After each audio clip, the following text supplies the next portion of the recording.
ओम गंग गणपते नमो नमः। श्रीमद् वाल्मीकि रामायण अयोध्याकांड 20वां सर्ग। राजा दशरथ को अन्य राजनियों का विलाप, श्री राम को कौशल्या के भवन में जाना, उन्हें अपने वनवास की बात बताना, कौशल्या को चेत होकर गिरना और श्री राम को उठा देने पर भी उनकी ओर देखकर विलाप करना। उधर पुरुष सिंह श्री राम हाथ जोड़े हुए जो ही कैकेयी के महल से बाहर निकले तो ही अंतःपुर में रहने वाले राज महिलाओं का महान आर्तनाद प्रकट हुआ।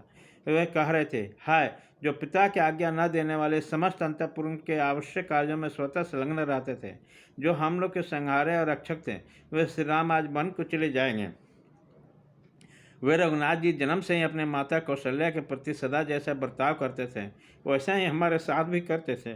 जो कठोर बात कह देने से भी कुपित नहीं होते थे, दूसरे के मन में क्रोध उत्पन्न करने वाले बातें नहीं बोलते थे, तथा जो सभी रूठे हुए व्यक्तियों को मना लिया करते थे, वे ही श्री राम आज यहाँ से वन को चले जाएंगे। बड़े खेद की बात है, हमारे महाराज की बुद्धि मारी गई है। वे इस समय संपूर्ण जीव जगत का विलास वही संपूर्ण जगत का विनाश करने पर तुले हैं, तभी तो समस्त प्राणियों के जीवाधार से राम का परित्याग कर रहे हैं। इस प्रकार समस्त रानी अपने पति को कोसने लगी, बछड़ों से बिछड़ी हुई गौों की तरह उच्च स्वर से क्रंदन करने लगी। अंतःपुर का भयंकर आर्तनाद सुनकर महाराज दशरथ ने पुत्र शोक से संतप्त लज्जा के मारे बिछौना में ही अपने को छिपा लिया। इधर जितेंद्र से रामचंद्र जी ने स्वजनों के दुख से अधिक खिन्न होकर हाथी के समान लंबी सांस खींचते हुए अपने भाई लक्ष्मण के साथ माता के अंतःपुर में गए। वहाँ उन्होंने घर के दरवाजे पर एक परम पूजित वृद्ध पुरुष को बैठा हुआ देखा, जो दूसरे बहुत से मनुष्य वहाँ दिखाई देने लगे। वे सबके सब विजय वीरों में श्रेष्ठ रघुनंदन श्री राम को देखते हुए जय जयकार करते हुए उनकी सेवा में उपस्थित होने बधाई देने लगे। पहली डोरी पार करके जब दूसरे पर पहुँचे तो वहाँ उन्होंने राजाओं के द्वारा सम्मानित बहुत से वेदज्ञ ब्राह्मण दिखाई दिए। उन वृद्ध ब्राह्मणों को प्रणाम करके श्री रामचंद्र जी जब तीसरी डोरी में पहुँचे तो उन्होंने द्वार रक्षा के काल में बहुत से नववयस्का एवं वृद्ध अवस्था वाली स्त्रियाँ दिखाई दी। उन देखकर उन स्त्रियों का बड़ा हर्ष हुआ। श्री राम को बधाई देकर उन स्त्रियों ने तत्काल महल के भीतर प्रवेश किया और तुरंत ही श्री रामचंद्र जी के माता को उनके आगमन का प्रिय समाचार सुनाया। उसी समय देवी कौशल्या पुत्र की मंगल कामना से रात भर जागकर सवेरे एकाग्रचित होकर भगवान विष्णु की पूजा कर रहे थे। वे रेशमी वस्त्र पहनकर बड़ी प्रसन्नता के साथ निरंतर व्रत प्रायण होकर मंगल कृत्य पूर्त करने में पश्चात मंत्रोच्चारण पूर्वक उसमें अग्नि में आहुति दे रहे थे। उसी समय श्री राम ने माता के शुभ अंतःपुर में प्रवेश करके वहाँ माता को देखा। वह अग्नि में हवन करा रही थी। रघुनंदन देखा वहाँ देव कार्य के लिए बहुत सी सामग्रियाँ संग्रह करके रखिए। दही, अक्षत, घी, मोदक, हविष्य, धान का लावा, सफ़ेद माला, खीर, खिचड़ी, समिधा और भरे हुए कलश, वे सब वहाँ दृष्टिगोचर हुए। उत्तम कांति वाली माता कौशल्या सफ़ेद रंग की रेशमी साड़ी पहने हुई थी। वह व्रत के अनुष्ठान से दुर्बल हो गई थी और इष्ट देवता के तर्पण कर रही थी। इस अवस्था में श्री राम ने उन्हें देखा। माता का आनंद बढ़ाने वाले प्रिय पुत्र को बहुत देर के बाद उपस्थित देखकर कौशल्या देवी बड़े हर्ष के भरकर उसकी ओर चली, मानो कोई घोड़ी अपने बछड़े को देखकर बड़े हर्ष के साथ उसके पास आई हो। श्री रघुनाथ जी निकट आई, माता को चरणों में प्रणाम किया और माता कौशल्या ने उन्हें बड़े भुजाओं में कसकर छाती से लगा लिया। तब बड़े प्यार से उनका मस्तक सूंघा। उसी समय कौशल्या देवी अपने दुर्जय पुत्र श्री रामचंद्र जी से पुत्र स्नेहभर ये प्रिय हितकर बात कही, बेटा, तुम धर्मशील वृद्ध महात्मा राजर्षियों के समान आयु कृत्य और कुलोचित धर्म प्राप्त करो। रघुनंदन, अब तुम जाकर अपने सत्य प्रतीक पिता राजा का दर्शन करो। वे धर्मात्मा नरेश आज ही तुम्हारा युवराज के पद पर अभिषेक करेंगे। यह कहकर माता ने उन्हें बैठने के लिए आसन दिया और भोजन करने के लिए कहा। भोजन के लिए निमंत्रित होकर श्री राम ने उस आसन का स्पर्श मात्र कर लिया। फिर अंजलि मात्र फैलाकर माता से कुछ कहने को उद्यत हुए।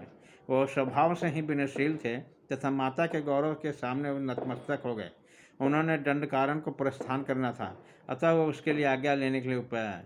उन्होंने कहा, देवी, निश्चय है तुम्हें मालूम नहीं है, तुम्हारे ऊपर महान भय उपस्थित हो गया। इस समय जो मैं बात करने जा रहा हूँ उसे सुनकर तुमको, सीता को और लक्ष्मण को भी दुख होगा। तथापि कहूँगा, अब तो मैं दंडकारन में जाऊँगा, अतः ऐसे बहुमूल्य आसन की मुझे क्या आवश्यकता है। अब मेरे लिए कुश की चटाई पर बैठने का समय आया है। मैं राजभोग वस्तु का त्याग करके मुनि के भांति कंद फूल और फलों से जीवन निर्वाह करता हुआ 14 वर्ष तक निर्जन वन में निर्वास करूँगा। महाराज युवराज को पद भरत दे रहे हैं महाराज युवराज का पद भरत को दे रहे हैं और मुझे तपस्वी बनाकर दंडकारन में भेजें। अतः 14 वर्षों तक मैं निर्जन वन में रहूँगा और जंगल में सुलभ होने वाले बलकल आदि को धारण करके फल मूल आहार से मैं जीवन निर्वाह करता रहूँगा। यह अप्रिय बात सुनकर वन में फरसे से काटी हुई साल वृक्ष की शाखा के समान कौशल्या देवी सहसा पृथ्वी पर गिर पड़ी, मानव स्वर से कोई देवांगना भूतल पर आ गिरी हो। जिन्होंने जीवन में कभी दुख नहीं देखा हो, जो दुख भोगने के योग्य नहीं थे, उन्हीं माता कौशल्या को कटी हुई कदली के भांति अचेतावस्था में भूमि पड़ी देखकर श्री राम ने हाथ का सहारा देकर उठाया। जैसे कोई घोड़ी पहले बड़ा भारी बोझ ढो चुके थे और थकावट दूर करने के लिए धरती पर लोटपोट उठकर खड़ी हो, उसी तरह उठी हुई कौशल्या के समस्त अंगों से धूल लिपट गई हो और वह वतन दीन दशा में पहुंच गई हो। उस अवस्था में श्री राम ने अपने हाथों से उस अंगों को धूल पोछी। कौशल्या ने जीवन में पहले सदा सुख ही देखा था और उसी के योग्य थी, परंतु उसमें दुख से कातर हो गई। उन्होंने लक्ष्मण के सुनते हुए अपने पास बैठे हुए पुरुष सिंह श्री राम से कहा, बेटा रघुनंदन, यदि तुम्हारा जन्म न हुआ होता तो मुझे इस बात का शोक रहता। आज जो मुझ पर इतना भारी दुख आ पड़ा है, इसे बंध्या होने कारण मुझे नहीं देखना पड़ता। बेटा, बंध्या को एक मानसिक शोक होता है, उसके मन में यह संताप बना रहता है कि मुझे कोई संतान नहीं है, इसके सिवा दूसरा कोई दुख उसे नहीं होता। बेटा राम, पति के प्रभुत्व काल में एक जेठ पत्नी का जो कल्याण या सुख प्राप्त होना चाहिए, वह मुझे पहले कभी नहीं देखने को मिला। सोचती थी पुत्र के राज में मैं सब सुख देख लूँगी, और इसी आशा से मैं अब तक जीती रही। बड़ी रानी होकर मुझे अपनी बातों का हृदय से विदीर्ण कर देने वाली छोटी सौतों के बहुत से अप्रिय वचन सुनने होंगे। स्त्रियों के लिए इससे बढ़कर महान दुख और क्या होगा। अतः मेरा शोक और विलाप जैसा है, उसका कभी अंत नहीं होगा। ताप तुम्हारे निकट रहने पर मैं इस प्रकार सौतों से तिरस्कृत रही हूँ, फिर तुम्हारे प्रदेश जाने पर मेरी क्या दशा होगी। उस दशा में तो मेरा मन मौत निश्चित है। पति की ओर से मुझे सदा अत्यंत तिरस्कार अथवा कटी फटकार ही मिली है, कभी प्यार और सम्मान नहीं प्राप्त हुआ। मैं कैकेयी की दासियों के बराबर उससे भी गई बीती समझी जाती हूँ। जो कोई मेरी सेवा में रहता है या मेरा अनुसरण करता है, वह भी कैकेयी के बेटे को देखकर चुप हो जाता है, मुझसे बढ़ बातें नहीं करता है। बेटा, इस दुर्गति में पड़कर मैं सदा क्रोधी स्वभाव के कारण कटु वचन बोलने वाले उस कैकेयी के मुख को कैसे देख सकूँगी। रघुनंदन, तुम्हारा उपनयन और द्वितीय जन्म लिखे गए 17 बरस बीत गए हैं, अतः तुम अब 27 बरस के हो गए। अब तक मैं ये आशा लगाते चली आ रही हूँ कि अब मेरा दुख दूर हो जाएगा। राजन, इस बुढ़ापे में इस तरह सौतों का तिरस्कार और उससे होने वाले महान अच्छे दुख को मैं अधिक काल तक नहीं सह सकती। पूर्ण चंद्रमा के समान मनोहर मुख को देखे बिना मैं दुखनीय दयनीय जीवन वृत्ति में रहकर कैसे निर्वाह करूँगा। बेटा, यदि तुझे इस देश से निकल कर जाना है तो मुझ भाग्यहीना से ने बारंबार उपवास, देवताओं का ध्यान तथा बहुत से परिश्रमजनक उपाय करके व्यर्थ तुमने तुम्हारा इतने कष्ट से पालन पोषण किया है।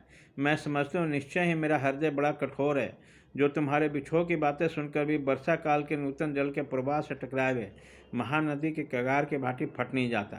निश्चय ही मेरे लिए कहीं मौत नहीं है, यमराज के घर में मेरे लिए जगह नहीं है। तभी तो जैसे रोते हुए मिर्गी के लिए जबरदस्ती उठा ले जाता है, उसी प्रकार यमराज मुझे आज ही उठा ले जाना नहीं चाहता है। अवश्य मेरा हृदय कठोर हृदय का लोहा बना हुआ है, जो पृथ्वी पर पड़ने पर न तो फटता है न टुक टुक हो जाता है। इसी दुख से व्याप्त होते हुए इस शरीर के टुकड़े टुकड़े नहीं होते। निश्चय ही मृत्यु काल आए बिना किसी का मरण नहीं होता। सबसे अधिक दुख की बात है कि पुत्र के सुख के लिए मेरे द्वारा किए गए व्रत, दान और संयम सब व्यर्थ हो गए। मेरे संतान हित की कामना से जो तप किया, वह भी ऊपर से बोए बीज की भांति निष्फल हो गए। यदि कोई मनुष्य बड़ी भारी दुख से पीड़ित हो, असमय में अपनी इच्छा के अनुसार मृत्यु पा सके, तो मैं तुम्हारे बिना अपने बिछड़ों से बिछड़ी हुई गाय के भांति आज ही यमराज की सभा में चली जाऊं। चंद्रमा के समान मनोहर मुख वाली कांति श्री राम, यदि मेरी मृत्यु नहीं होती है तो तुम्हारे बिना यह व्यर्थ कुत्सित जीवन क्यों बिताऊं। बेटा, जैसे गौ दुर्बल होने पर अपने बछड़े के लोभ से उसके पीछे पीछे चली आती है, उसी प्रकार मैं भी तुम्हारे साथ मन को चली जाऊंगी। आने वाली भारी दुख को सहने में असमर्थ हो, महान संकट को विचार करके सत्य के ध्यान में बंधे हुए अपने पुत्र श्री रघुनाथ जी को देखकर माता कौशल्या उसमें बहुत विलाप करने लगे। माता को मानो कोई किन्नरी अपने पुत्र को बंधन में पड़ा हुआ देखकर बिलख रही हो। इस प्रकार श्री वाल्मीकि निर्मित आस राम आदि काव्य के अयोध्या कांड में 20वां सर्ग पूरा हुआ।